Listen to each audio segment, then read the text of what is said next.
안녕하세요. 과학사 시간입니다.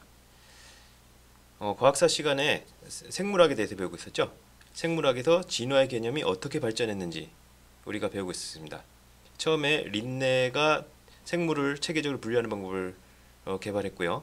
그리고 지질학 쪽에서 화성 연구라든가 또는 지질학의 동일과정설이라고 하는 학설이 나오면서 이것이 진화에 대한 개념이 세우는데 기반이 되었습니다. 그런데 아직 생물이 진화한다는 생각이 점점 퍼지고는 있었지만 기반이 닦아졌으니까요. 그런데 아직 이 생물이 진화한다는 이론을 과학적으로 체계적으로 설명한 사람은 그렇게 많지 않았습니다. 자, 그러면은 오늘은 이 진화에 대한 개념을 과학적으로 설명을 하기 시작한 그런 과정을 한번 같이 공부해 보도록 하겠습니다. 자, 유럽 사람들이 이 대항해 시대를 시작해서 전 세계로 이제 뻗어나가기 시작했죠. 그래서 유럽에 갇혀있던 생각이 전 세계로 넓어졌죠. 그래서 다 많은 다양한 생물들을 어, 있다는 사실을 알기 시작했어요. 그러니까 유럽에 사는 생물들뿐만 아니라 뭐 아프리카나 아시아 같은 데 사는 신기한 동식물들에 대해서 알기 시작했다는 거죠. 사실 린네는 그런 배경에서 이 그 생물 분류를 체계하기 시작했던 거고요. 자, 그런데 사람들은 이런 의문을 가지기 시작했습니다. 도대체 왜 이렇게 다양한 생물이 있는 것일까? 여러분들이 아는 생물만 해도 매우 다양하지 않나요? 동물도 있고 식물도 있고 그렇죠? 미생물도 있고 뭐 동물만 해도 개도 있고 고양이도 있고 말도 있고 그렇죠? 자, 그런데 처음에도 얘기했지만 이 다양한 동식물이 모두 각각 이렇게 완전히 다른 게 아니라 어떻게 보면 조금 비슷한 애들이 있고 조금 차이점이 좀 많은 이제 동물, 생물들이 있습니다. 한번 예를 들어볼까요? 여기 우리 화면에 나와 있는 예를 한번 보도록 하죠. 이 참나무를 예를 보도록 하겠습니다. 참나무. 사실 이 참나무라는 나무가 없어요. 여러분 참나무라는 게 참나무 장작구이 뭐 이런 거 해서 참나무라는 거 들어봤지만 근데 실제로 참나무라고 이름이 붙은 나무는 없습니다. 이 참나무라는 건 뭐냐? 이 도토리가 열리는 나무들을 우리가 통칭해서 참나무라고 부릅니다. 그래서 구체적으로는 여기 나오듯이 뭐 상수리나무, 신갈나무, 갈참나무, 굴참나무, 떡갈나무, 졸참나무 이런 식으로 도토리가 열리는 나무들을 우리가 다 참나무라고 해요. 근데 이 참나무도 굉장히 다양하죠. 그렇죠? 자, 근데 참나무들인데 다 도토리가 열리긴 하는데 도토리 모양도 조금씩 다르고요. 또 잎 모양도 약간씩 다르죠. 차이가 있죠. 자, 이렇게 도토리가 열린다는 공통점이 있는데 그 도토리 모양도 차이가 있고 잎 모양도 차이가 있고요. 자, 그런데 이 참나무를 또 옆에 소나무랑 또 비교해 보면은 참나무들끼리는 되게 비슷해요. 자, 이렇게 생물들 사이에 생물이 왜 이렇게 다양하고 또 어떻게 이 공통점과 차이점을 동시에 가지고 있는가? 이거를 어떻게 설명할 것인가? 예, 이 이유를 과학적으로 설명하기 시작하면서 이 진화론에 대한 생각, 진화론에 대한 개념이 발전하기 시작했다는 거죠. 자, 생물의 다양성을 이 진화적으로 설명하기 시작한 최초의 사람이라고 할 수 있는 사람은 물론 이제 그 전에도 많은 진화적인 사람, 고대 그리스 철학자들 중에도 생물이 진화했다 이런 얘기 사람은 있었잖아요.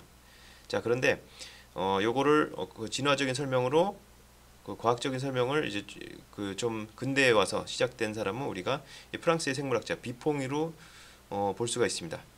비퐁은 1749년에 낸 박물지라는 책에서요. 생물이 왜 그렇게 다양한지 설명을 넣습니다. 자, 이 종래에 이 변이를 가지고 이렇게 설명을 했어요. 변이라고 하는 게 뭐예요? 변이는 같은 생물인데도 약간 차이가 있죠. 그렇죠? 뭐 예를 들어서 같은 사람끼리도 키가 큰 사람이 있고 키가 작은 사람이 있고, 그렇죠? 그리고 뭐 얼굴 색깔이 좀 하얀 사람이 있고 좀 까만 사람이 있고 이런 식으로 다 다르잖아요. 차이가 있잖아요. 그렇죠? 이렇게 종래에서도 관찰이 되니까 이 종 간에도 여러 당연히 차이가 있는 거 아니겠느냐 이런 식으로 종래에서의 변이 그러니까 생물 간의 개체 간의 변이가 요 다양한 생물체가 생겨나는데 기본이 됐다 이렇게 설명하기 시작했습니다. 설명을 했던 겁니다. 비퐁이. 자, 그리고 비퐁은요 좀 대단한 게 요 생물학적 종이라고 하는 개념을 제시했어요. 이 생물학적 종 개념이 뭐냐면요 여러 가지 뭐 개랑 고양이랑 우리가 구분하잖아요. 그렇죠? 이렇게 종이라고 하는 거를 구분하는 이 기준을 그 비퐁이라는 사람이 생물학적 종개념이라는 걸 생각합니다. 근데 이 생물학적 종개념의 핵심은 바로 생식입니다. 생식. 생식은 자손을 낳는 거죠. 그러니까 암수가 만나서 짝짓기를 해서 자손을 남기는데요. 비퐁은 이 어떤 집단에서 두 집단이 서로 짝짓기를 해서 자손을 남길 수 있다면 두 집단은 같은 종이고, 아니 그렇지 않고 두 집단이 짝짓기를 하거나 짝짓기를 하지 않거나 또 짝짓기를 해도 자손을 남길 수가 없다면 다른 종이다. 결국 생식적으로 그래 자손을 남기는 생식적으로 격리되었느냐 분리되었느냐 아니면은 생식적으로 같이 그 자손을 남길 수 있느냐, 이걸 가지고 종을 구분하는 게 좋겠다, 이런 개념을 제시한 겁니다. 그런데 이 생물학적 종 개념은요, 지금 현재도 가장 기본적인 종의 개념입니다. 지금도 생식을 기본으로 구분을 나누고 있죠. 자, 그리고 이제 이 변이를 통해서 여러 가지 생물이 점점 다양해졌다, 생물이 굉장히 다양하게 되었다라고 하는, 생물이 변한다고 하는 진화론적 개념까지 제시를 해서 진화를 통해서 생물이 다양해진다고 하는 생각을 처음으로 이렇게 책으로 또 논리적으로 발표를 한 거죠. 자, 그런데 이 비퐁의 진화 개념은 약간 지금하고는 약간 다른 게요. 주로 퇴화된다고. 퇴화가 뭐예요? 있던 게 없어지는 거죠. 예를 들어서 사람의 조상은 꼬리가 있었는데 이 사람은 이제 꼬리가 없잖아요. 꼬리뼈가 남아 있는 거 봐서 꼬리가 있다가 없어진 걸 알 수가 있죠. 이렇게 그런 거를 이제 퇴화라고 하죠. 꼬리가 있다가 없어졌으니까.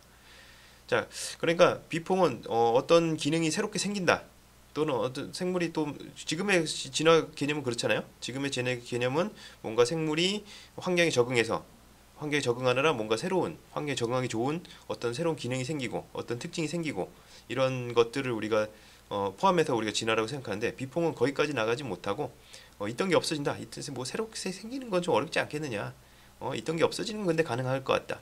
그래서 퇴화된다는 개념으로 진화를 이제 제시를 했습니다. 자, 그렇지만 이게 조금 지금의 진화 개념은 약간 다르겠죠. 자, 그런데 또 시간이 지나서 지금의 현재의 진화 개념을 제시한, 그리고 또 과학적으로 제시한 과학자가 나타납니다. 바로 이 라마르크입니다.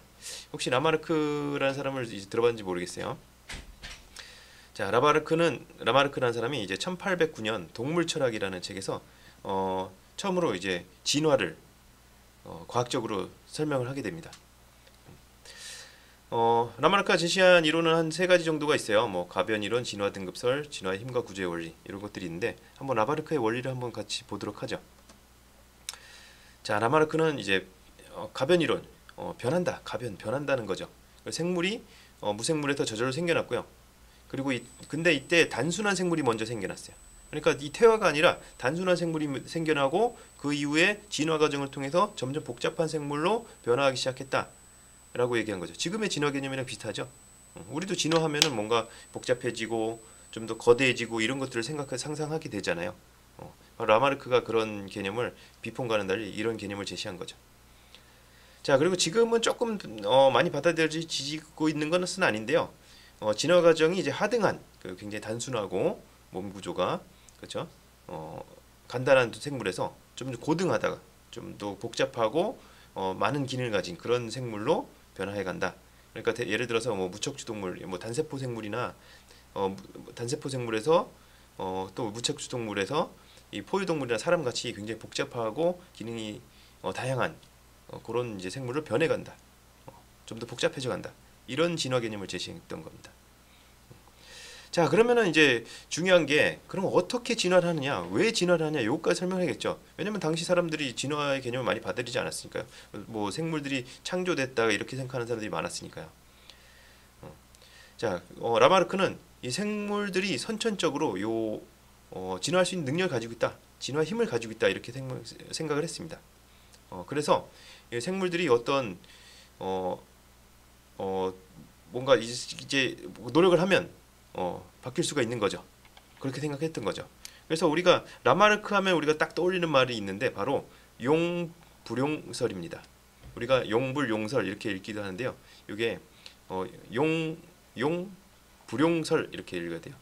용 뭐냐? 용 쓰다, 쓸 용자죠. 부용, 쓰지 않다 이거죠. 쓰다. 그래서 이게 무슨 뜻이냐? 자, 쓰면 발전하고 쓰지 않으면 퇴화한다. 그래서 어떤 생물이 이런 거죠. 생물이 막 그 뭔가 어떤 기능을 막 쓰고 이렇게 발전시키면 시키려고 노력하면은 이거 막 그 기능이 발전되고요. 근데 이제 그 어떤 기능을 쓰지 않고 이렇게 별로 필요 없다고 생각하면 이게 없어진다는 거죠. 그거는 이제 바로 획득성 유전. 그러니까 어떤 살아 있을 때 생물이 살아 있을 때 어떤 뭐 그 노력을 하면은 이제 그 특징이 유전이 된다는 거죠. 이거를 이제 동물 철학에서는 이제 기린의 진화 과정으로 설명했습니다. 그러니까 기린이 굉장히 목이 길고 긴 게 굉장히 신기하잖아요. 기린 굉장히 키도 크고 목이 긴데, 자, 기린은 왜 이렇게 목이 길어졌을까? 자, 이걸 라마르크는 어떻게 설명했냐? 자, 기린이 이게 높은 데 있는 나뭇잎을 먹고 싶단 말이야. 높은 데 있는 나뭇잎을 먹으려고 목을 쭉쭉 늘리다 보니까 이렇게 목이 길어지고 그 획득한, 그렇죠? 나중에 후천적으로 획득한 선천적으로 가지고 있던 특징이 아니라 후천적으로 획득한 형질이 유전이 돼서 점점 더 길어져 갖고 지금의 목이 아주 긴 지금의 기린으로 진화했다라고 이렇게 설명을 한 거죠. 자, 이 용불용설은 이 진화를 처음으로 과학적으로 제시하려고 노력했다는 점에서 굉장히 의미가 있습니다.